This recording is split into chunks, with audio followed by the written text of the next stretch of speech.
अस्सलाम वालेकुम रहमतुल्लाहि व बरकातहू।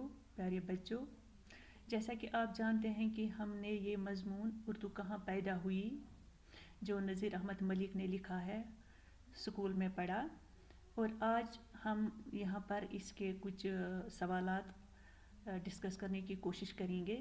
उम्मीद है कि आप ध्यान लगा कर सुनेंगे। पहला जो सवाल है वो है, उर्दू और कश्मीरी में शामिल चंद मुश्तरका अल्फाज अपनी कापी पर लिखिए। यानी कुछ ऐसे अल्फाज लिखने हैं जो उर्दू और कश्मीरी में यकसां लिखे जाते हैं। जैसा कि हम अगर बारिश की बात करेंगे तो उर्दू में हम उसे बारिश कहते हैं, लेकिन कश्मीरी में हम उसको रूद कहते हैं। लेकिन यहाँ पर हमें कुछ ऐसे अल्फाज लिखने हैं जिन्हें उर्दू में और कश्मीरी में सेम यानी यकसा तरीके से बोला जाता है। तो ऐसे कुछ अल्फाज हैं।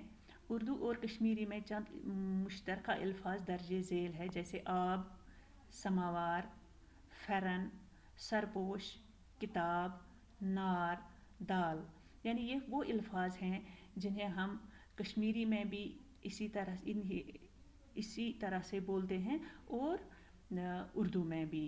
जैसे आब को हम आब को हम पानी भी लिखते हैं, लेकिन कभी कभी उर्दू में इसको हम आब भी लिखते हैं या पढ़ते हैं।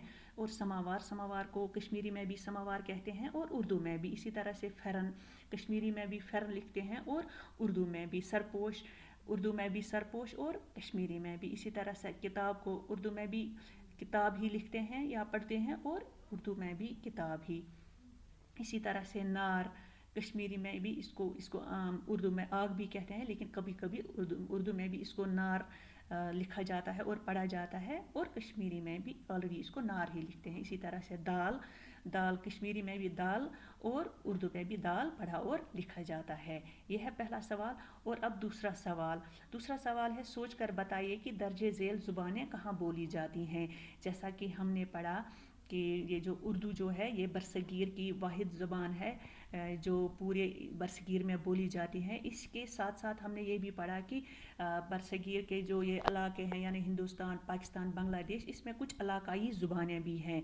इलाकाई ज़ुबानें यानी कुछ ख़ानदानी ज़ुबानें जिन पर कुछ इलाकों का रंग है या ख़ानदानों का रंग है। ऐसी भी कुछ ज़ुबानें हैं, कुछ कदीम हैं और कुछ जदीद ज़ुबानें हैं। तो यहाँ पर कुछ ज़ुबानें दी गई है, तो हमें ये बताना है कि इन ज़ुबानों को किन इलाकों में बोला जाता है। जैसा कि कश्मीरी है, डोगरी है, मलयालम है, कन्नड़ है, तमिल है, पंजाबी और सिंधी।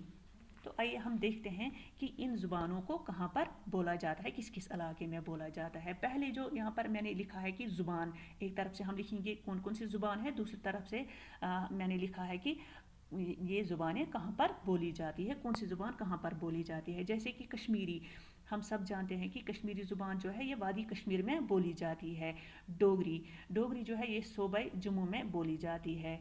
और फिर है मलयालम, ये ज़ुबान हिंदुस्तान के जुनूब और ख़ास तौर से रियासत केरला में बोली जाती है। यानी ये हिंदुस्तान के जुनूबी इलाकों में और ख़ास तौर से यानी ज़्यादातर ये केरला में बोली जाती है मलयालम ज़ुबान। फिर है कन्नड़, ये ज़ुबान रियासत कर्नाटक और इसके आसपास के इलाकों में बोली जाती है। यानी ये ज़ुबान रियासत कर्नाटक और इसके जो आसपास के इलाके हैं वहाँ पर बोली जाती है।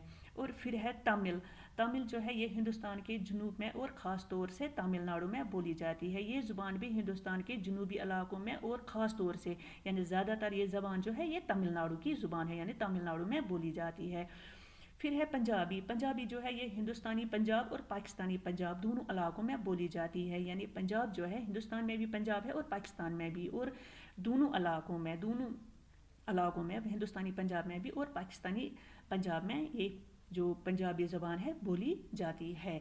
फिर है सिंधी, ये इलाका सिंध जो है ये पाकिस्तान में है, और ये सिंधी ज़ुबान जो है इलाका सिंध जो पाकिस्तान में है वहाँ पर बोली जाती है। तो आज इतना ही, इंशाल्लाह अगली क्लास में फिर बाकी सवालात के साथ मिलेंगे, तो बाकी सवालात लिखेंगे। तब तक के लिए अल्लाह हाफ़िज़।